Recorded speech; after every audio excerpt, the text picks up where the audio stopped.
I never had plans of migrating to another country, wanting to live in another country. It was in 2022 when we all realized that we needed a change. Things really got bad back home. UAE is a place that is not like one country. You get so many different cultures. The fact that we chose to come here over any other country far off is a very good decision we made. We have grown so much more than we would grow in 10 years in Sri Lanka. 100%. You have to join the jungle. You have to say, I have to be part of this race, because then you get left out. Sometimes I think, is it really worth it because our parents are growing older? No matter how virtually connected you can be, it still doesn't feel as good as you would feel physically. There are things that you can learn from your elders, and there are things that you need to say, you know what, we got to move on from that. As I speak to more and more young people, I see that it's very hard to sort of get them to be satisfied. What do you really want to do? There must be something that you must be passionate about. Today you want to live like this, tomorrow you say, no, I want to live like that. And then you say, no, I want to live like that. We don't have control over our emotions. Even in the day of judgment, we would be asked about our youth, merely because it's such an important time that sets the tone for the rest of your years. You have time and energy both in your hands, which is very rare. At 30s, if you're thinking about what I'm going to do in my life, it's a huge crisis.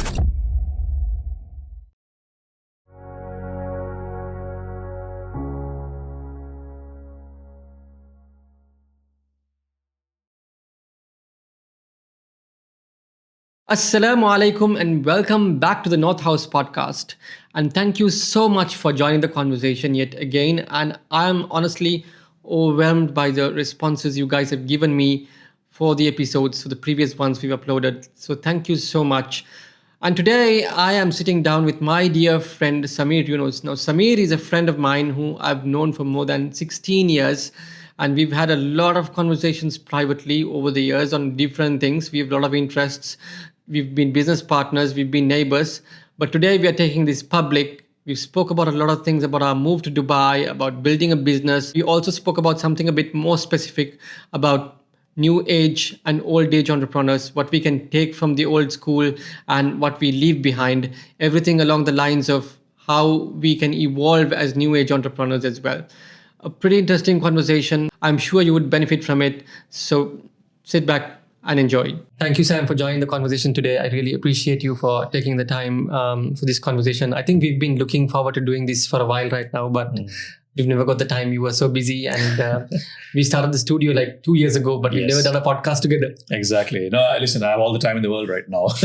As you know, my situation taking a bit of a Sabbath in between changing circumstances, as you know, going back to Sri Lanka for good again next month.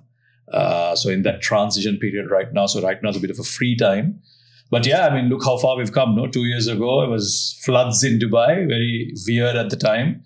We were setting up the studio and we've come this far. And you're right, we've been talking about having a podcast between the two of us. But here we are finally sitting together. And the thing is, I think I know you for more than 10 years now, from starting in Sri Lanka, volunteering for those lectures, and then organizing events ourselves. Then we moved to Dubai and become neighbors and so on. So, we know each other a lot. But a lot of the other people who are on the internet out there, they don't know you as much. So how would you introduce yourself to them? Well, I'm just another regular guy. No, look, I mean, obviously, I've been born and brought up in Sri Lanka all my life. I never had plans of migrating to another country or wanting to live in another country because, alhamdulillah, life was and is and will always be good in Sri Lanka. We are an island nation. We're a happy bunch. We are very happy-go-lucky in our nature. We're relaxed, we're chilled. But as with most of us and the guys in our circle, it was in 2022 when we all realized that we needed a change. Yeah. When things really got bad back home. It's not like it was a financial issue or an economic issue for us personally, but we just wanted a break from all the uncertainties and all the things that were just very frustrating more than anything else. Having to wait 7 hours in a queue to get half a tank of fuel. I mean, for me, that cut it. That was it. I thought that's it. Okay, this is it. So when the opportunity came on to make a move and, have something different in life, we took it and all of us made the move to the UAE. In fact, not just all of us. Many people made the move at the time in August. I think towards the middle and end of August.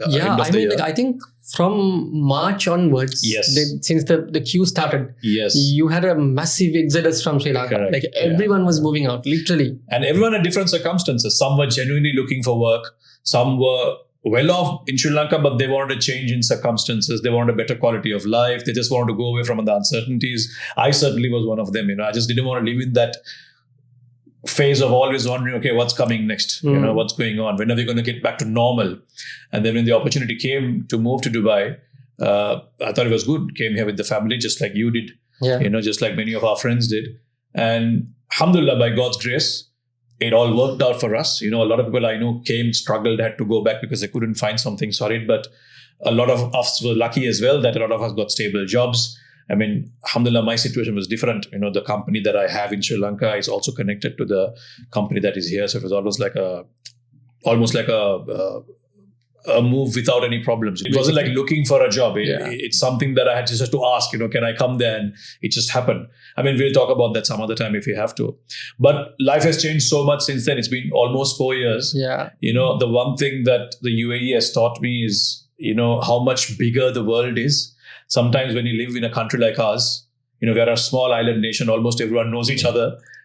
Sometimes we tend to become a little tunnel vision. We want everything to look in the same particular way. We paint everyone in the same mold, and we think, okay, this has to be the way life is. This has to be the way things have to be. But then you come here, you look at like a melting pot of cultures, so many different nationalities, so many different people with different walks of life, different ways of living. And you realize, the world's a much bigger place. Even though you've traveled a lot, it's not like living in another country and experience. And UAE is a place that is not like one country. You get so many different cultures here and you really learn a lot. So, I mean, that is who I am. Obviously, people who know me from my socials also know that I'm an avid cricket fan and cricket enthusiast. I do a little bit of cricket commentary. Did a lot back home in Sri Lanka. I was a domestic commentator, did quite a few school games and domestic matches. They are here. Alhamdulillah, even that was quite a good opportunity because it opened up doors in many ways. As you know, UAE is kind of the hub for sports, and ICC is here. So a lot of cricket-related matters happen here. I got to do many good assignments here. I did my first men's internationals through opportunities here. Quite a few big leagues, domestics, internationals over here, covered UAE international. So it has opened up many doors for me on that front, obviously. Yeah. And also from a career perspective, like in the industry that I am, fabrics, the fact that I got to learn from the best in terms of our parent company, the owner of the parent company who moved here and set up operations here and got me to come here, Mr. Gary Neiman, learn so much from him, learn so much in terms of how you can operate a larger scale company, because we're used to running small companies in Sri Lanka. Yeah. But there's so much to learn, so much to take back. And I look forward to going back and obviously implementing those things. And honestly, it's mixed emotions. In a way, I'm excited to go back, because I know things are much better back home. Things are improving. Things are getting better. But at the same time, we're used to a certain way of life. You're used to certain conveniences over here. I'm going to miss that. But of course, by God's grace, and hopefully we'll keep coming back and have a foot here all the time. Yeah. And I think Dubai, to be honest, one of the good things that you have to say is because it's such a melting pot in terms of cultures, the opportunities here are just so crazy, especially because I'm on the other side operating a business, right? So I know I speak to a lot of business owners. Everyone's so driven for growth, Right. So that, I mean, honestly, I did not find it in Sri Lanka when we were there, but now things are getting better, and I hope that, the environment is so much more better than it used to be. Hopefully things get better, This is the one thing, Umar, that I realized after coming here is that for us, when we were in Sri Lanka, I go back to saying the fact that we are an island nation, and island nations are generally very relaxed and slow. Okay, we'll see later is our attitude. Okay, which shouldn't be the case. I'm not endorsing it, but that's how we live over there. Things move at a very slow pace. Yeah. So we come from that extreme to the complete other extreme, where in the UAE, and again, I'll tell you why I don't always say Dubai, I say UAE, because there's a reason for it. I'll explain that. And we've come to the complete other extreme where everything is now, or in fact, they want it yesterday. Let's get it done now. There's no, we'll see later. If something needs to be done, it needs to be done yesterday, So everything's urgent, everything's quick, everything's extreme. So we came from one extreme of the slow end to the other extreme of the extreme pace. We didn't come to a middle ground. So honestly, for me in the start, it was overwhelming. Like, why is everything so quick? Why is everything so fast? I mean, in fact, it was overwhelming for everybody. Exactly. Yeah. It's going at a rapid pace. Exactly. Everything you just don't have time to catch up. Yeah, exactly. You don't have time to catch up. Yeah. And as much as it's overwhelming, the thing is, if you look at our lives, bro, over the last 4 years, each one of us, even our friends, we have grown so much more than we would grow in 10 years in Sri Lanka. 100%. Because it's just that the environment is so wired to put you into this sort of hustle.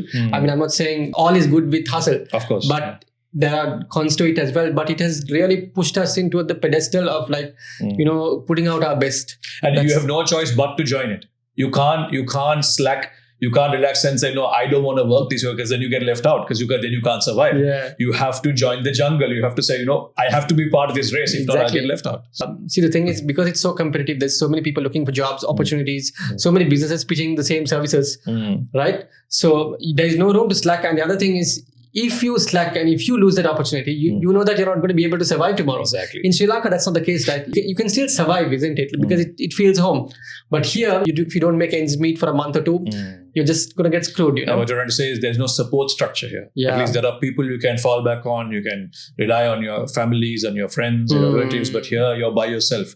Yes, some of us may have a few extended families here, but it's you and your immediate family. That's it. And everything's upon you to try and make sure that you put food on the table for the next day. Yes, so yes. 100% echo, yeah.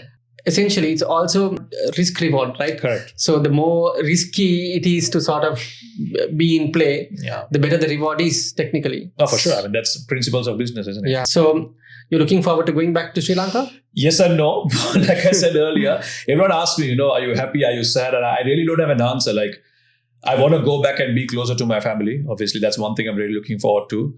I look forward to a lot more relaxed and calm pace of life over there. Listen, I'm hitting 40 in a couple of years. So some might not agree with me saying this, but I think it's about time, that you took a step back and, just ease things out. But at the same time, UAE teaches you to never relax. So everyone's asking, you must be enjoying the freedom. You must be enjoying this little break. And I'm like, honestly, no, because I wake up in the morning, I have things to do because we're packing to go back and stuff like that. And there's a lot of, loose ends to tie up. But at the same time, there's this masculine urge of, why aren't you doing anything productive? Why aren't you busy doing something important? Why are you so free? Of course, I'm not exactly free as such. But at the same time, there is that, you have a long time, you have a long break, you should be building something, you should be creating something. Why are you wasting your time? It's the best years of your life. So that is a bit of a, emotional thing I'm dealing with. But at the same time, look, I'm very happy to go back because obviously I can be a lot more with my mom who's getting older and, it's only becoming difficult for her to stay there. I mean, of course, my sister and my brother are all there. They all take care of her. But she's so used to living with me and my immediate family. She just doesn't feel at home anywhere else, she's never demanded that I come back. But I feel like, now's the time before I have any regrets later on in life. And of course, alhamdulillah, again, Allah has blessed me in many ways that if I really feel like I'm missing Dubai, I can hop over here for a weekend and come enjoy some of the good food and the good company. So being in that position itself is a big privilege. Absolutely. But of course, I'm going to miss the friendships that we've made, our community. We all live together in one big community. We have all our friends. I'm going to miss that. I'm going to miss the amazing food that's here, the conveniences, the places to go, the family-friendly places over here. I'm going to miss that. But like I said, circumstances change, life changes, and we have to move on. You can never tick all the boxes in your life. So one of the things that we really miss is, even for me, sometimes I think, is it really worth it? Because our parents are growing older, right, every day. And literally, bro, when you think about it now, I just go for summer back home. Maybe I spend about 20-30 days because in business, you can't stay away from business for long. True. Unlike if you're in employment, you can just take your annual leaves and just maybe burn about a month or a month and a half. So for me, the problem is I think about it very often. You're spending just 20 days of a year with your parents, right? And they're just already growing older. And if you put together the 20 days in the next 10 years, it would just be maybe about 3 to 4 months that you would spend with them physically in person. Because no matter how virtually connected you can be, it still doesn't feel as good as you would feel physically, isn't it? Correct. So that closeness, I miss it too, and then everyone misses it. But that's the thing that you should be trading off when you're an immigrant and you're living abroad. And most people who are living abroad, like whether it's in the Western world, they're all going through the same thing. I think it's a very common struggle. But it's also about what are you going to trade off when you think about it. Our kids, right? They're growing up as well. So you want the best for them as well, right? I think your situation is a bit different because you have a business that is more established in Sri Lanka and you have something to look forward to building. To go back but vast majority of the people don't have that. So that's why I say, honestly, it's a privilege. I mean, I'm speaking from a very privileged position, but not most people don't have that. Yeah, most people don't have that. So they don't have that opportunity to sort of build something in Sri Lanka. Correct. So then when you go abroad, okay, now you're prioritizing your kids, your future generation and stuff like that, because there's always going to be this element of, in the future, your kids telling, I wish my parents had moved abroad, because you don't know what the situation would be like at that point of time, right? With the state of affairs in our country, So it's what you want to trade off for what you want to get. Yeah. And it always makes more sense to think more futuristic than about what we have right now, because you want the best for your kids. 100%. And I'm sure our parents also, given the choice, they would have prioritized us and our futures. So for sure, definitely. But the one thing that I really appreciate is the fact that, unlike going to some other far off countries, like I know we have friends who have even moved to Canada, the US, and far off places. The fact that we've come to a place like the UAE is so helpful, because it's not like a complete culture shock or a change. We've come to a country where you see people that are like you see people that you can relate to, the culture, the cuisines. It's not a complete overhaul of a lifestyle, Yes, it's much better and convenient, but at the same time, we have, people who relate to what we say, people who relate to our practices, our way of life. So for me, honestly, if people ask me, oh, you've migrated, it must be difficult. No, not really. Honestly, it's just coming to a place that I'm used to, but in a much more nicer way, People who I can talk to, who can connect with me, whether it's in cuisine or way of life or religion for that. But alhamdulillah, we are Muslims, so moving to a Muslim country is a blessing in many ways. Yes. Whether it's, having access to halal food, and all the cuisines in the world, plus, a prayer room in every mall, a masjid every few kilometers. So there's no compromising on salah, those kind of things. So for me, the fact that we chose to come here over any other country far off is a very good decision we made, compared to some people who have heard from, in the UK and Canada. I'm not saying it's not easy there. It is easy there as well, but it can never be as easy and convenient as it is here in the UAE. Absolutely. And the closeness. Exactly. Just 4 hours away, right? Yeah, exactly. 4 hour flight, you can, if you want to really take off a weekend, you can just, you can do that. Yeah. That's a good thing. And the other thing is, the only downside is the fact that you don't get permanence here, but still, I mean, the idea of, now we're living in a global village. Anywhere you live, it doesn't really matter. Honestly. So long as you're just benefiting from that time. I know that a lot of people have migrated to the western part of the world, obviously because of permanence, the idea of permanence. But even that is being debated whether it's worth it. Correct. Because you need to sort of spend 5 to 6 years working really, really, really hard to get that, Also, yes, you might get the document in the form of a passport, but are you really part of that country? In the way you've seen nationalist agenda taking over in recent times, a right wing becoming a lot more strong. You might have a passport in that country, but you'll always be considered a second-class citizen or an alien. Yeah, an immigrant. Yes, listen, the West has become a lot more tolerant in terms of its policies on immigration and all that. I get that. But at the same time, you hear stories and you see people always feeling like, okay, we'll never become one part of this country because, okay, I might be a passport holder, I might be a citizen officially, but you'll always be treated or looked at as this immigrant, second-class citizen, So, I mean, it's a debate. Listen, I'm not saying it's good or bad, but it does come with advantages and disadvantages. Yeah. For me personally, I feel like the trade-off that you're making for that doesn't make sense in the world that we're living. The only advantage, you brought up kids. I think if at all, having a stronger passport, getting that eventually after your 5-6 years of struggle in those countries, is that your kids also get those passports. Then their life becomes a lot more easier if they are to become successful, inshallah, which they will, and they have to travel the world. Our biggest problem is our passport. Traveling anywhere requires a lot of documentation, visas, this and that. I mean, just to go to any European country, to prepare like 6 months in advance, get your stuff to ready, apply for the visa, prove that for somehow that you're not going to overstay in those countries and you want to come back. So if at all that effort and sacrifice, let's say I'm someone 35 years old now, like me. Okay, I want to go to Australia. I want to live there 5 to 6 years only, then I'll get my passport. Now I've got my passport when I'm 42, let's say. But am I going to travel after that? The best years of my life are already behind me. Yes, but it's an advantage because my children are going to get it and they are going to have a strong passport in their future. So then I am making that sacrifice for my children. That I completely understand. But if I'm going to say, no, I'm going to go to this country and spend 10 years, then I'll get my passport. And then what are you going to do with it? The main reason why people want permanence is because, even I think about it, for my kids living here, I really appreciate this country. It's such a great place to live in. All credits to how they built this beautiful country. 100%. But the thing is, because of this issue of permanence, I always feel like my kids, where do they belong? Right? There's always that question, because for me, I always feel like my home is back home. Of course. Right? We have that sort of permanence there. Like we have passports, we have families back home, we connect to the culture. We still crave for Sri Lankan food. 100%. Right? We have that for Eid. But when you take our kids, because they don't have permanence here and permanence back home, and they don't connect with Sri Lanka as much as they're sort of in the middle ground. They're not sure where they belong, actually. Right? Yeah. So where do they belong? Correct. That's a question that I always have, but I'm taking by the day right at the moment, to be honest. But it's a fair question, isn't it? No, you're right. Listen, I mean, that's an experience that is very different for someone growing up here. Even your kids, I think one of them was born here, no? No, both were born in Sri Lanka, but they pretty much lived all their lives. They don't here, remember it. Same with my small one. She's 5 now. We moved here when she was 1.5. So all her memories are Dubai based.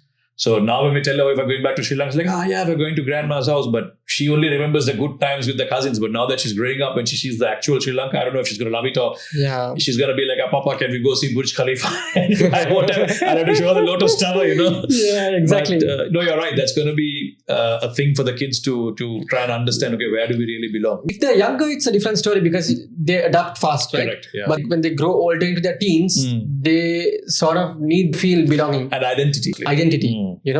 But with the world changing and becoming more connected and global, whether it matters or not, it's another question. Fair point.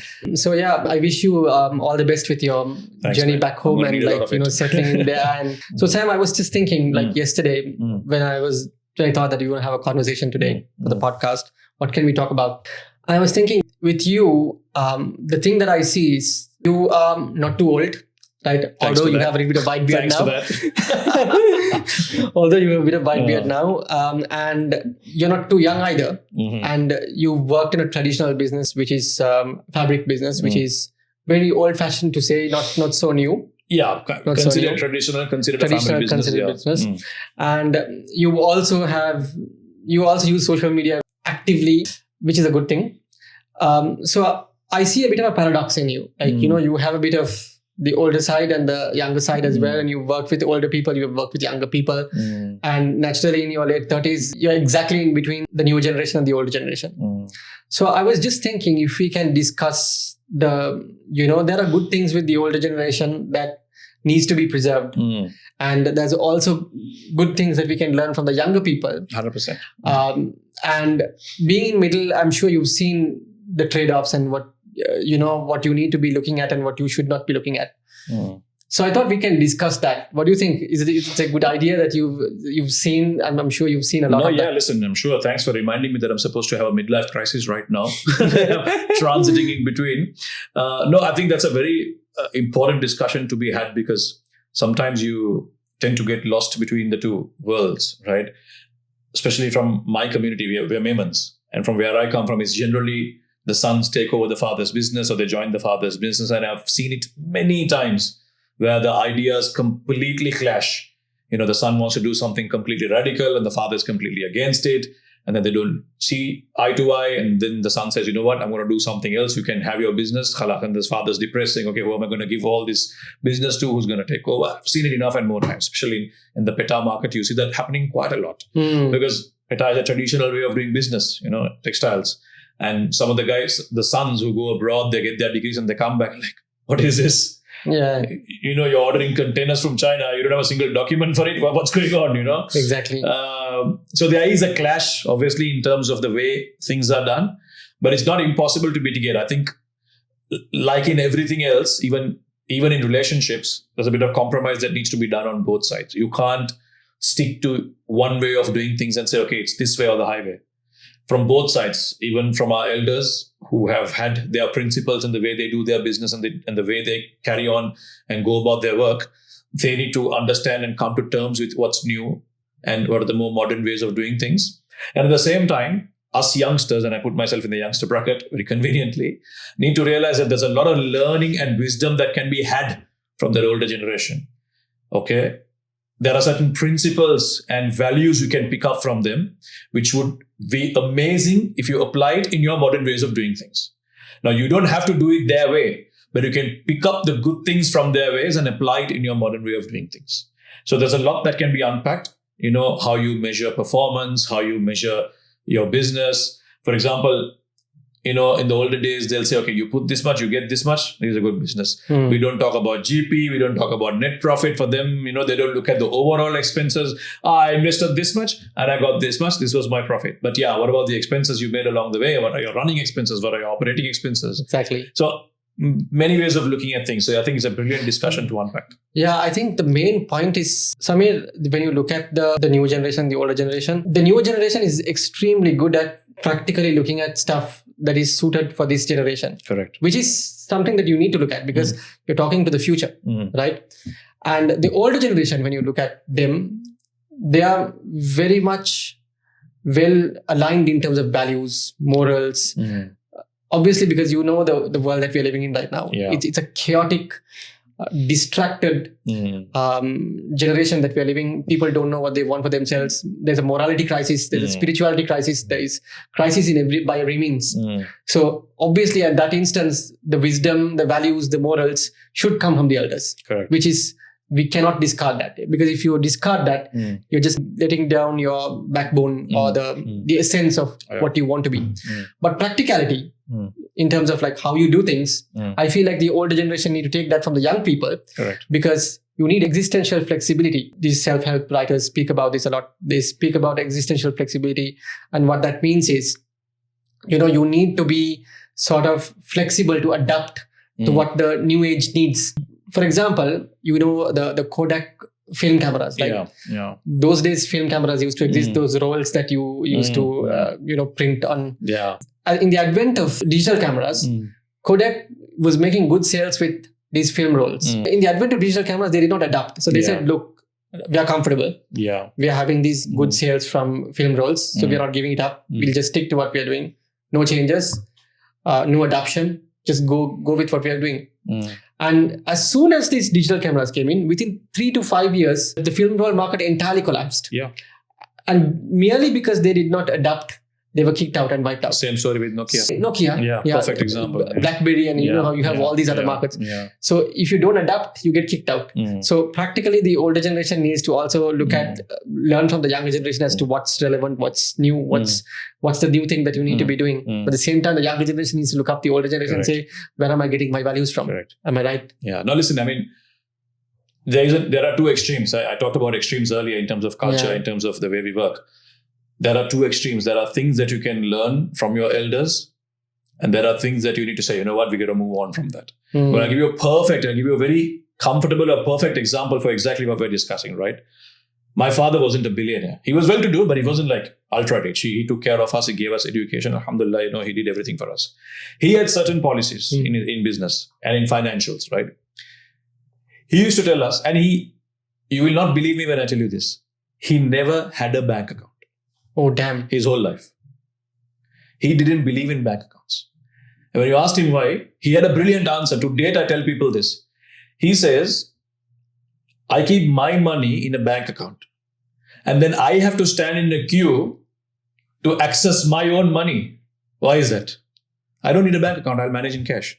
Okay, you can do that. If you're not a billionaire, trillionaire, you don't have to worry about, big amount of notes lying around. Yeah. He could do that. Because, again, I'm not saying that he was a pauper or he was on the streets. He was well-to-do. He took care of us. But he was able to manage life without a bank account. Okay. Now, can I say, my father was right? I'm never going to have a bank account. I should listen to him. You can't live now without a bank account. Everything is online. Everything is digital payments now. Without a bank account, you won't survive. You can't. I mean, UAE, most places don't even accept cash anymore. Everything is digital. So that I have to discard from my father. Yes, it might have worked for him. Might have worked in his time. But as as we move on, you can't have that anymore. But at the same time, there's another very important principle he had in life. He would not buy anything on monthly installments. Whether it's big agreements like big purchases like land, property, or even small things like electronic appliances, nothing. Not because he didn't have a bank account or a card. Even if someone were to offer him a cash agreement saying, okay, pay me monthly for this, he'd say no. And he ensured that he taught that to me and my brother. And he said, listen, you want to buy something? If you have the full amount of money for it, buy it. If you can afford it, buy it. Don't ever get into this monthly installment madness. because one day you're going to get stuck. Alhamdulillah, to date, my brother and I have this policy, whether in business, whether for our personal lives, we do not get anything on lease or on hire purchase agreements. We have a policy. If we can afford it, we will buy it. Otherwise, okay, we will collect enough money ourselves. We'll save every month if we want to ourselves, and then we'll go and buy it for full payment. Yes, of course, there are sometimes, again, like I said, in modern days, you have no choice. For example, rents and things like that. You have to pay off. If you're getting a company vehicle, you'll make that turnover every month. So you have to get it on lease, for example. But for personal things like for leisure, for entertainment, never. Not. And I really think that should be a principle we should all have, because a lot of people get stuck because of this.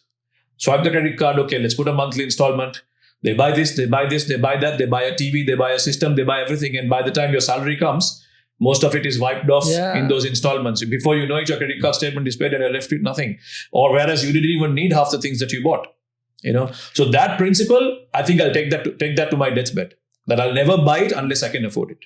So that I can take from my father. Yeah. So like I said, there are things you can take and move on with it. Then there are things like, bank account at the time you managed, but now it would be stupid not to have a bank account. So those are good values. Now your father had that value. It's absolutely good, because I see that a lot of young people, their financial discipline is so messed up because of buying things they don't need, buying things they can't afford, living beyond their means. Correct. And all that for vanity. It's that famous Will Smith quote, isn't it? He said, we are buying things that we don't like to impress people that we don't like. Something to that effect. That's the thing. We are doing everything to sort of impress other people. And living in this world of social media, it's more common than ever, because you're doing for likes, for comments, for other people to see what you're doing. And we want to create this highlight reel of how life is. Yeah. But your bank account, do you have financial discipline? Yeah. The elders, they actually looked at that stability. In that sense, when you think about it, they really valued investments, assets, properties, amassing assets and wealth. Yeah. But whereas the younger generation now, if you take a look at them, they are always into enjoying the moment, living the moment. They don't want to think beyond tomorrow. Yeah. Which sometimes you can't debate. You understand, okay, listen, what am I earning for? I want to live life to my fullest. But as with all things, I think there needs to be a balance also. Are you really enjoying it because you enjoy it, or because you're doing it because everyone else is doing it and that's how you think life should be lived? So like we all say, there's two extremes, but you got to come to the middle and decide for yourself what's good. I was speaking to this other friend of mine who used to come to the studio. He was saying the Western lifestyle is very different, right? About this thing about money that we're talking about right now. He was saying that in the Western world, they are all trained to live on credit. And you don't worry about whether you're living within your means or not. If you want something, get it. There is access, immediate access, because banks are giving you enough credit, because banks are doing it because they want to increase economic activity. Correct. Yeah. And keep the economy running. But then on the flip side, you're personally digging a hole, right? And you transfer the hole to your family. Correct. And likewise, it keeps going as a cycle, and it's a debt trap. It's a huge debt trap. Correct. So from the older generation, what we can learn is that, specifically about money, it's very important to sort of live within your means, understand what your capacity is. You don't wear a ring beyond the size of your finger. 100%. Right? So that sort of discipline was very good, but I hardly find young people today talk about financial discipline, because everyone's so wired about buying the next new thing and, impressing people, like you said. Another thing that I also see with the younger generation is, I know you worked in the corporate space, right? And this is something that I'm finding it challenging too. Working with the younger people, they don't want to commit to something for longer. Whereas when you talk to the elders, people who are from the previous generations, they like commitment. Even if it does not give you the result today, they believe in results long term. Correct. Whereas the younger generation, they want short term results. They quick fixes. Have you had any instances where you had to deal with situations like that? Listen, I've had the privilege of working for the company over here in UAE. When I started working for Fabric Library, which is our partner company, the GCC, which is what I came to work for, I was shocked to find out that, so I'll just give you a breakdown of how it works. Okay, so we have our parent company in Belgium called Brew Textiles, okay, who has partner companies around the world through whom they distribute their fabrics, which is furnishing fabrics. Okay. So in Sri Lanka, my brother and I, we own Acacia Fabrics, which is under Malaysia, where the headquarters is, and Malaysia is under Brew Textiles Belgium. So it's like, we are like the grandchild of Belgian ownership, okay? Now, Bruce, Belgium's partner company in the GCC, is now Fabric Library. But previously, it was a company called Silkland, which was their agent, a distributor, not a partner company, through who used to distribute their product in the market. Now, Silkland, obviously, when I came here 4 years ago, it was still Silkland. It hadn't made the merger. It hadn't made the change. Silkland had people working. In fact, they're still working now. There were at least 4 of them that have worked for 30 years in the company. Okay. I was shocked. Like, this is unheard of. Who works for 30 years in the same company? And I'm like, really? You're sure you're not mistaken? I said, no. In fact, they were telling me that they once had an event where they invited the owner of Danube, the Sargents, the well-known family over here, the Danube Group. And when they found out that these few individuals were working for 30 plus years in that company in Silkland, those guys said, listen, we're sending our HR team to you. Please teach us, how do you have such great staff retention? Imagine such a big group telling us, Silkland, how do you get such good loyalty? But that is how it was back in the day, Now, is that good or bad? I'm not going to tell you. I don't know, honestly, because I've not seen enough of it, okay? But you've had people who have given their entire lives, in fact, more than half of their lives for the sake of the company. And some of them, not with their families here. Their families are back home in India. And they've been here for the past 30 years, slaving away, working hard to support their families back home. Once a year, for a month or 2 months maximum, they'll spend time with their spouses and their children. That's it. Now, yes, it's out of, in Hindi we say majboori. It's because they have no other choice. They have to work. They have to earn here so that they can support their families back home. From one person's earning here, easily 3 families can eat back home. Whereas if they were to be here, their salary wouldn't suffice to take care of these families. So for a lot of people, it's really no other choice but to work. But the conversation is not about single immigrant workers. The conversation is about loyalty and working that long for one company. So the expectation is that, okay, if I'm loyal for that long enough, I'll be rewarded in the end.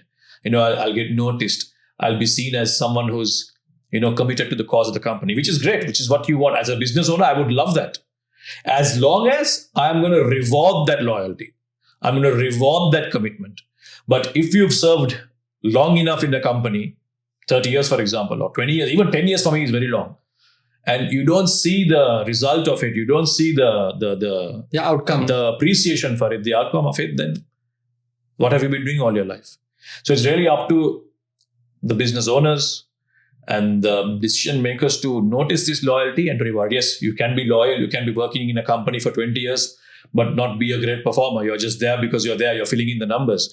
That's a different story altogether. But you worked hard. You've given you everything to a company. That takes effort. Trust me. Waking up every single day and going to the same place for 20 years, for 15 years, doing the same thing. And it's not easy. It's very monotonous. It gets to you. I mean, hats off to people who can do it. Okay. Yeah. I don't think I can do it. But hats off to people who can do it, who've done it. So if it's equal to rewarded, then that loyalty is good. But you need to be in the right place for that. And I think Silkland is a fantastic place to work in. Fabric Library is one of the best companies I honestly think is to work with, because it's a good mix of Indian and European culture. They take care of their people very, very well. I can vouch for that. So that's okay. But if you're stuck in the wrong place for that long, then you've really wasted your life. But this again comes with that mentality of, okay, if I'm loyal, if I show my loyalty for that long, then, eventually I'll get the reward for it. But you have to be smart enough to see the red flags from early on, saying, okay, I've given my company so much, but what am I getting in return? Nothing. This is where the younger generation is much smarter. They'll watch for a year or 2 or maybe 3, and they'll see that, okay, this commitment, this loyalty is not being reciprocated. I am giving my company everything, but what am I getting in return? Am I just a number that can be replaced the next day if I'm gone? Then there's no point in me saying, let me look for something better. Yeah. But if my company shows me that, look, you are a person of value to us, you are someone who we rely on, and here's the due reward for it, then I'll also use that as motivation, use that as an appreciation, and work even harder and climb the ladder. I mean, honestly, that's what young people are looking for now. Nobody wants to show off that, look, I'm loyal. What they're saying is, listen, we are doing something for you. Yes, you're paying us for it, but we expect something in return for that loyalty also, which is what it is. I would counter it by saying this. The younger generation, it's very hard to satisfy them. That's the other problem, right? Because say, for example, today what they want for themselves in their lives is different to what they would want 3 to 6 months later. Whereas when you talk to the elders, people of the past generations, they're very mission driven. Like they know what they want for themselves in their lives. But whereas, because the world is a global village, there's access to information from everywhere. The world is rapidly evolving on a day-to-day basis. Things are changing. It has caused a bit of a confusion and a chaos in the mind of the younger generation. They don't know what they want for themselves. So today they would want something. 3 months later, they would want something else that is completely different to what they want today. So I'll tell you an example, right? 2 years ago, we hired someone into our company. So hiring is not easy. We vet like 200 applications in Dubai, especially. It's a bit of a hectic process. So we hired this person, amazing talent, good skills and whatnot. 3 months down the line, she decided that she wants something else in her life, which is to stay at home and take care of the home, which is completely different to pursuing a career. Correct. Yeah. Right? So at that instance, I was taken back by a shock, because somebody to go from one end to the other end so fast, rapidly, is a bit of a tough ask, isn't it? As I speak to more and more young people, I see that it's very hard to sort of get them to be satisfied with something, because they are constantly looking for something new, something challenging, something different. And that honestly seems to be a challenge. Don't you agree? True. And there's a reason for it, because, the access that nowadays you have and all the youngsters have is very different to the access and the information that our parents in the previous generation had. Our parents grew up, if at all, the only news they got was from the newspaper. And if they were lucky, they had a television in their home, so they knew what was going on in the world. But there was no comparison to another person's life. The problem now is you're seeing how others are living their lives thanks to social media. So today you want to live like this, tomorrow you say, no, I want to live like that. And then you say, no, I want to live like that. No, I want this. No, actually I want that. So you're seeing everyone living their lives in different ways. And as we all know, what is being portrayed on social media is a fraction of what the reality is. Yeah. Sometimes it's completely warped. It's not even what is apparent there. But that's the information we process. And we don't have control over our emotions. What our soul is being fed, we don't have control of it. Very few people have control of it to see beyond the BS that is on social media. So when you're it's shaped over time, right? It gets shaped over time. Like same picture every day, your mind can change. 100%. So you're consuming, and your priorities are changing every single day. Today you want to be someone in properties, for example. If you're in Dubai, you see all these real estate videos popping up in your feed. You know what? I should get into property. There's good money in there. That's what you're thinking. Yeah. Tomorrow you look at cars. My friend has a car showroom in Ajman. I had a conversation with him for half an hour. And then suddenly my phone is now showing me everything about cars. You know how the phone picks up what you're discussing. The algorithm just and then suddenly there's this influencer that say, you know what? I will show you how to do a car business. You import from the USA. It will cost you $20,000. You can sell it for $30,000 per car. Will cost you $10,000. Yeah, right. But that's what the influencer said. So it must be a good market. So now I'm suddenly interested in doing a car business. Then tomorrow I'll look at a nice watch. We have a friend who loves watches. Right? We won't mention his name. Tomorrow he'll suddenly say, you know what? I'm going to get into the game of watches. I think there's good money in it. So because we're consuming so much all the time, and when I say we, because we are also victim to it. It's not just the younger generation. Even we are victim to this. And we say, you know what? Our priorities and our focal point keeps changing so much. So you want to get into that. Alhamdulillah, we have seen a bit of life, because I think you're in your early 30s, I'm in my late 30s. So we know to kind of make that criteria and decide for ourselves, okay, you know what? Okay, this is all good, but this is my pathway. For example, I've decided, my business is fabrics. That is all I'm ever going to do. And on the side, I'll do a little bit of cricket commentary. I've had people call me up and say, listen, let's do this for football. Let's do that for rugby. You know what? Cricket is my forte. I will talk cricket. That's it. I don't want to put my finger into something I don't know about, which I don't have expertise on. Yeah. I've had even people call me and say, you know what? You have a good voice. You have good camera presence. Can you do some real estate videos for me? I said, it's not my thing. I cannot speak on it. It's not authentic. And also I'll be taking someone else's opportunity then. So give it to someone who's genuinely passionate about it and can speak well about it. So for us, we can make that discernment. But a young mind who's 21, 20, 18, for them, everything looks amazing, because they're just discovering life. They're just discovering the world. They're saying, okay, you know what? This looks great. That looks great. And then obviously they're going to be confused. Now, this lady you spoke about, maybe she heard a sermon the other day from some sheikh online saying, motherhood is the best thing you can ever do. Taking care of the household is probably the best thing you will ever do. You learn in the dunya, you learn in the Jannah. And then she decided that's my priority. Maybe 6 months later, she changed her mind. She saw a nice a feminist speaking about how important it is for a woman to have a career, and I agree 100%. She must have decided, you know what, I want to go out and get a job. Yeah. So our priorities and our focal areas keep changing thanks to what we're consuming all the time, which wasn't the case with the older generation. What did they see on the newspapers? Okay, the world is going through a crisis. I need to save money. I need to buy property for my children. I need to make sure that my children are well fed. Everything's going here and there. Because, when we say news, it's funny. Have you ever put on the news and seen good news? News is always what's wrong with the world. Right? Yeah. So you're always consuming what's wrong with the world in traditional media. But social media shows everything, all that is positive. So obviously you're going to be aligned and inclined towards going to social media because all the nice things are there. Good things are there. When I switch on the TV, Trump is fighting, Iran is fighting, these people are fighting, why should I consume that? But our older generation had only that. They saw only that. They saw World War II, they decided, you know what, let me save money so me and my family will be safe. So for sure, what you see, what you consume is what feeds your soul, and that's how they made their life decisions. Yeah. So I was reading something yesterday about how important it is to focus on one thing, and everything else apart from that focus is a distraction. Correct. Right? That's one of the things that I feel is a problem. You don't get good at anything because you're just distracted across like 5 to 6 different things at once.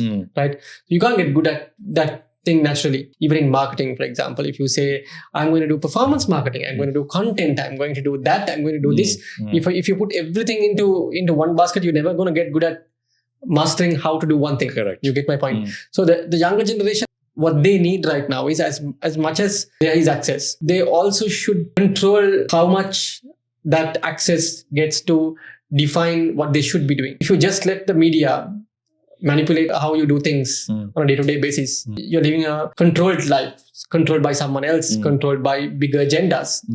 Obviously, because at the top of everything, you have people who are controlling the world, right? And their agenda would obviously be to keep you as distracted as possible because they can make money off that distraction, simply. So I feel like it's very important to have a balance in between, like we said. It's ironic that everything comes down to balance after all. 100%. Right? 100%. And even in Islam, we speak about it a lot. We say that moderation is, you have a good deed always that is in between 2 bad deeds. Correct. On one side, you have one extreme, and the other side, you have the one extreme. For example, you can take spending, right? You can be stingy and you can be extravagant. Correct. You don't be stingy, you don't be extravagant, you be in between. So I think that principle applies to every aspect of life, and that's the beauty of it. Like whether it's adopting something that our forefathers have done or something new that the world is speaking about, but how do we exactly be in between? That's going to be the real challenge that the people living in this world today would have to see to. I think for any youngster, Umar, they have to first understand what they want to do and pick up somewhere. Now, it's easy for me to say this, okay? But if you have the whole world in front of you and you have a career ahead of you, you're confused. I'll give you a story of a young man. He came to me and said, I don't know what to do because my father wants me to be a pilot. I'm not interested because he's an average student, went to an international school, average student, not bad, not great, average student. But of course, to become a pilot, you need to be good in physics and all these things. He wasn't so great at it. And honestly, he wanted to do it because his father wanted him to do it, but he wasn't so keen on it. Okay, so I think he did one exam for the whole pilot thing, didn't do too well. Father was disappointed. He was upset. So I sat him down and I said, listen, what do you really want to do? He's like, I don't know. I said, no, there must be something that you must be passionate about. When you're not going to school, when you're not going to your classes, what are you thinking about? And if you're not doing it, what is it that would make you happy? He said, you know what? I love playing games. I love the graphics and all of that are involved in games. I said, there you go. That is your passion then. I said, get into software development, get into coding. And I said, listen, digital is the way forward now. Everything's online, everything's graphics. So he ended up doing audio visual motions, AV animation or whatever. He ended up doing a program in that in Canada. Okay, I also spoke to the father. He also spoke to the father. We managed to convince them. Went and did that for 2 years. So I thought, you know what? Get the degree and let me know. We'll try and get you a job maybe in Dubai if possible. Because, it's a good industry to have work in. Yeah. You can end up working in movies and all of these things. While he was a student, he started working in a restaurant, obviously to support his tuition fees and his accommodation and all that. He suddenly realized that he has his passion for cooking, preparing food, this whole food industry. And that's all he could talk about because that was his first job. He suddenly fell in love with cooking. And now AV took a backseat. Suddenly he's in love with, being a chef and cooking and preparing because he started making food on his own at home because obviously he was by himself. Canada winters can be very tough. So he started making chai at home, realized he's really good at it, and then he started making food for himself, realized, I can do this. Now his new thing is, and I really respect him for that. Now he wants to start his own restaurant chain, which is fantastic. At least he's not confused. He has a couple of things now. He's got a degree not a degree, it's a higher diploma if I'm not wrong. He's got that to back him up. And he's found what he wants to do. You have to be really lucky to figure that out. I figured it out early. You figured it out early. That was content and marketing that you wanted to do. I figured it out that, it was fabrics, thanks to my father's business. And then also the whole commentary and presenting and all of that. It was my niche. I figured it out. But a lot of people have trouble figuring it out. So I tell them, look, sit down, think about what makes you happy and what would you do if you're free, and then pursue that. If it doesn't work out, you can have a backup. Easier said than done, but at least have a plan. That's what I say. Don't think about, okay, I'll do this, I'll do that, I'll do this if I fail this. No, like you said, you have to master one thing first. And then if you feel like, okay, I've completely mastered it, I'm set. Now let's move on to the next one. For example, like you said, okay, you have to only focus on one thing. Now, some of the big companies will disagree. They'll say, we have properties, we have interiors, we have this, that. Diversification is a part of business. But you can diversify once you've settled and established one part of the business already. You can't immediately diversify and get into 10 industries. You start with one, you establish, you've done your thing, now you move on to the next. You can't start 5 things at once and do a little bit in everything like you said. Yes. You master one, move on to the next. For example, you have some very gifted sportsmen, for example. They're good at volleyball, they're good at cricket, they're good at football, they're good at many things. That's very rare. It's a 1 in a million you might get like that. But for majority people, you become, this is what I told my son also. He's crazy about football and crazy about cricket. But I said, to play, choose one. You can't do both. Because I can't take you for classes 4 days a week for football and 4 days a week in cricket. It's not going to work. He said, no, I enjoy playing cricket, but I enjoy watching football. I said, khalas, then finish. Go for cricket classes, follow football. No problem. So like that, I think as parents also, we must help our kids realize what their potential is, what they're good at, and help them choose what they want to master, honestly. See, the thing is, I also feel that you can't think what you like. You have to do and see whether you like it or not. Exactly. Like, I was reading this book by, Jack Ma, I've heard Alibaba. of him. Yeah, of course. He speaks about this concept very much. He says, 20 to 30, you do different things, not like multiple things at once. You focus on one thing at one time, right? Do something for a period of time. Try to see if it works for you. If it doesn't work, you may pivot and do something else. In your ages between 20 to 30, try as many things as much as possible. Correct. Right? Because that's the age you will be able to figure out where your interests lie, really. But you can't really find your interests without actually doing what you're supposed to do to find out whether you are interested in that. And then from 30 to 40, you master on that interest. I've got to 30 now. I know what I want in my life. Now I'm going to double down on that. For the next 10 years, you double down on like mastering that particular area. And once you do master, then you build teams who can take over your work and build an empire with it. Correct. And then you pass it on to the next generation. Correct. So there's a process. Yeah. Figuring out, mastering, delegating, and then transferring. Transfer. Yeah. Right? Yeah. The thing is, people who are in the windows of 20 to 30, they don't look at life that way. If they don't look at these years of 20 to 30 as an exercise of figuring out, properly, take it seriously and do it. What they would do is they would start figuring it out only at 30s. So when you push back by 10 years, because most of these young people, what they do today, they just waste their time. 20s, they don't have any responsibilities as much. Waste their time doom scrolling on social media, playing games, waste the prime of their age. And that's why I believe that even in the day of judgment, we will be asked about our youth. Correct. Right? Because there's a question for your youth, merely because it's such an important time that sets the tone for the rest of your years. You have time and energy both in your hands, which is very rare. Very rare. You don't have that as a child. You don't have that as someone who's past 35, 40. But between 20 and 35 is when you are absolutely in your prime. You've got time on your side, you've got health on your side, you've got energy. Yeah. That's when you can really go and do whatever you want. If you spend that time partying and doing what you want to do and doing useless things that don't contribute to the future, if you don't invest that time into your future, you have time and health. With that time and health, you can always buy knowledge. Those are 3 things, like knowledge, time and health. You can always buy knowledge with time and health. Yeah. But you can't buy time and health. You can't buy time and health. Yeah. Time and health itself is currency to buy everything Yeah. else. You're right. So I always believe that if you use that time efficiently, you're always going to get to mastery at 30 to 40. But if you don't use that, you're always going to be confused about what you're going to do post 30s. At 30s, if you're thinking about what I'm going to do in my life, That's too late. It's a huge crisis. Yes. It's a huge crisis because you've already spent half of your life and you've still not figured out what you want to do for yourself. That is honestly, Umar, the most difficult question to answer for a youngster. What do you want to do? It reminds me of my first job that I got. It was at this training institute. We were a company that were going to different institutes that were doing diplomas and degrees, and we used to pitch to them soft skill training for their students. So I was a sales executive. My job was to go to all these institutes and get students to our institute to teach them soft skills, like, basic email writing, conversation skills and all that. Now, that was my first ever job after I got out of school. So my boss, her name was Ain Shah Jahan. She's a lovely lady, amazing lady. She's the wife of the famous Shaq from radio those days. She asked me, Samir, you don't look happy. What's wrong? Well, are you not enjoying yourself? I say, it's not that I'm not enjoying myself, but this is not something I wanted to do. I'm doing it because it's my job and it pays me a salary, but I don't see the excitement in it. It's like, no, what do you want to do then? What has been your childhood dream? Without blinking an eyelid, I said, I want to be a commentator. Which to most people would be like, are you crazy? You haven't played international cricket. How can you become a commentator? I said, no, you asked me what I wanted to do. This is what I've always dreamt of myself doing. As a child, I used to meet commentators. And if you ask me what I want to do, my dream job would be to be a commentator.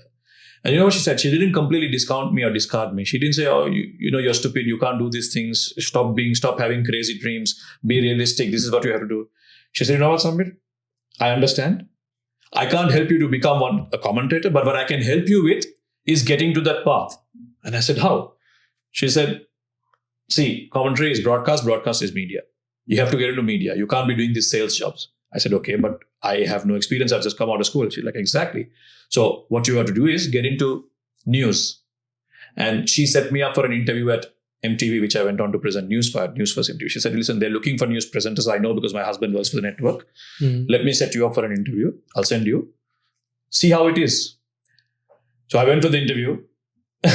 They asked me so at the time the president was Mahinda Rajapaksa, and one of the questions in the paper was, what party does he represent?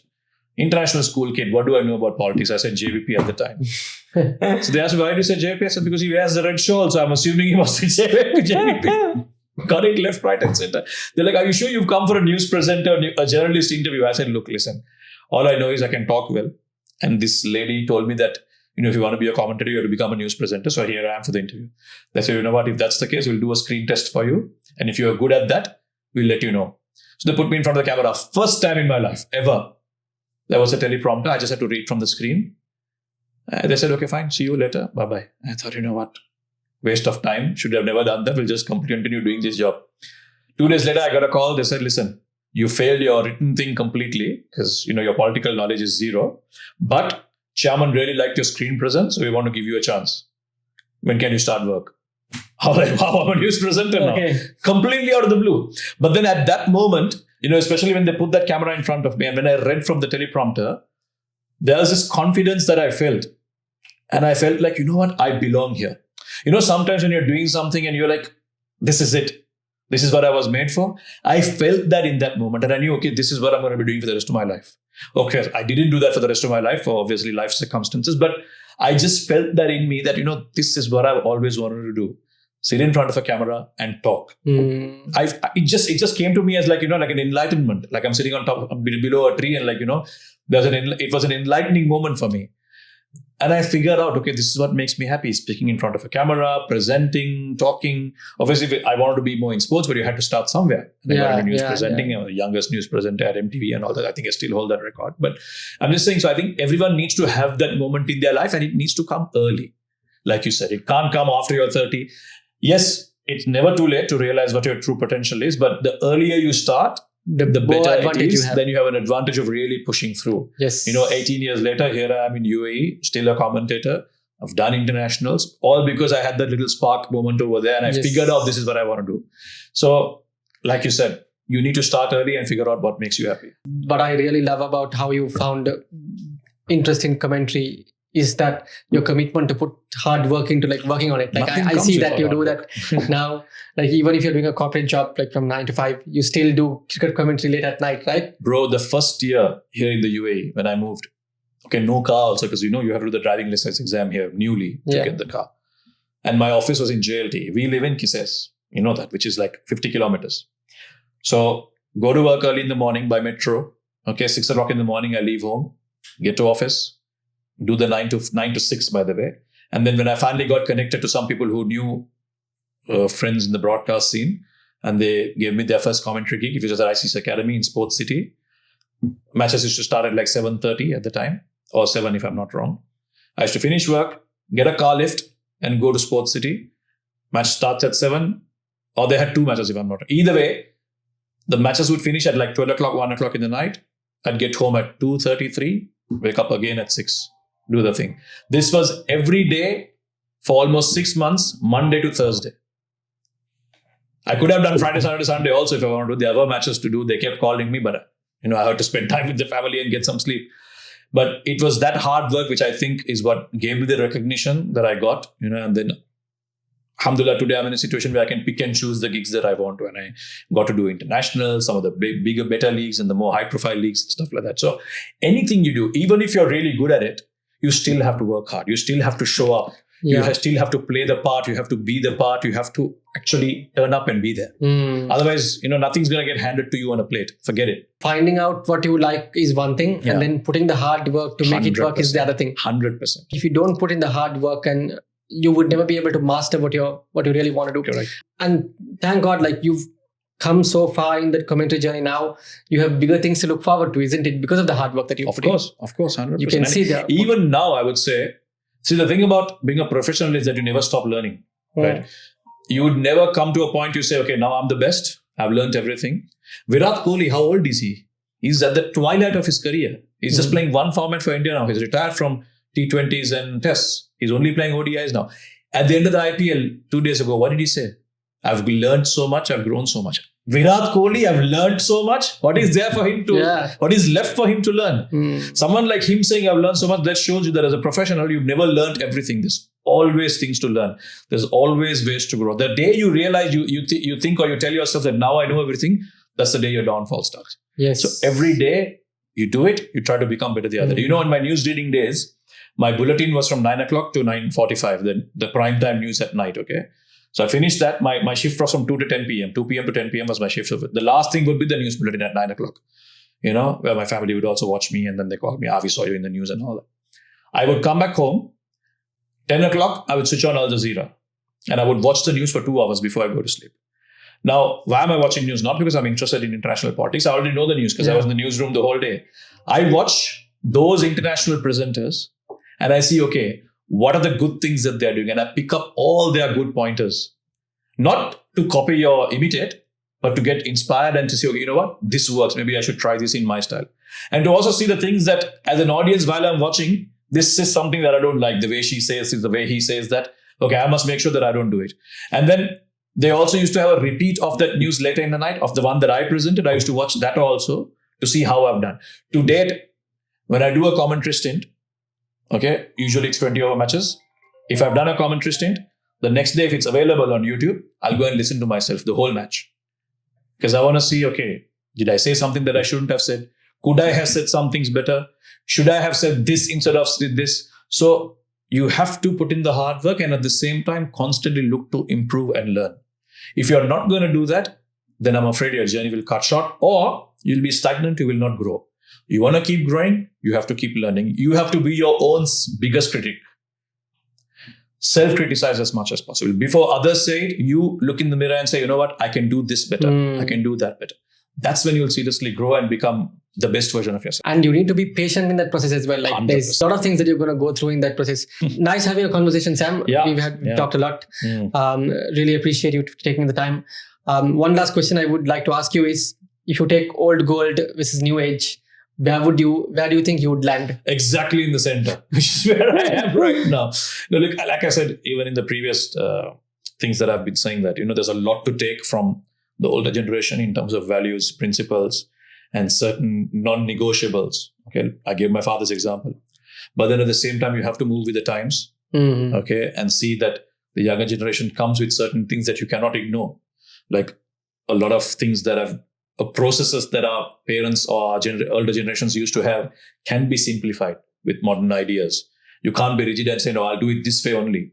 So there's certainly a meeting point for the two. And just like in relationships, it requires compromise from both sides. The younger generation needs to understand that, okay, the elders are saying something, it comes with a reason, and we take the good from it. And the elders also need to understand that, look, the youngsters are smarter, they've seen a lot more of the world than we have, they've consumed a lot more of the world than we have, and therefore there's logic and validity in what they're saying. So you combine the two, and at the end of the day, if you're talking from a purely business perspective, you don't look at egos, you don't look at, who's saying it. You look at, okay, what's going to benefit my business in the long run? And that's how you make a decision. So a lot to learn from both ends. I wouldn't choose one. I would say I'm privileged to be in that central middle position where I can derive from the learnings of my father and at the same time work with guys like you and much younger people and see, okay, how much better it can be by adopting these new ideas. Like I said in the beginning, the conversation goes up to how do you, in its essence, we want to really look at driving morals, values from our older generation, because that's the backbone. Right now, we are in some sort of a crisis on that front. And then on the other side, practicality of how you do things now. You can do business 10 times better than how you used to do 20 years ago. Correct. You work with different technologies, different ways of working. Practicality, application, you can take it from the new generation, morals from the past generation, and we would form like a perfect blend in between. 100%. That would be the ideal way of life for a modern day individual, isn't it? So Correct. Thank you so much for that conversation. I think we've learned a lot from this, a lot of examples, a lot of thoughts, a lot of insights. I'm sure it would be a beneficial one. Thank you so much once again. It's a pleasure.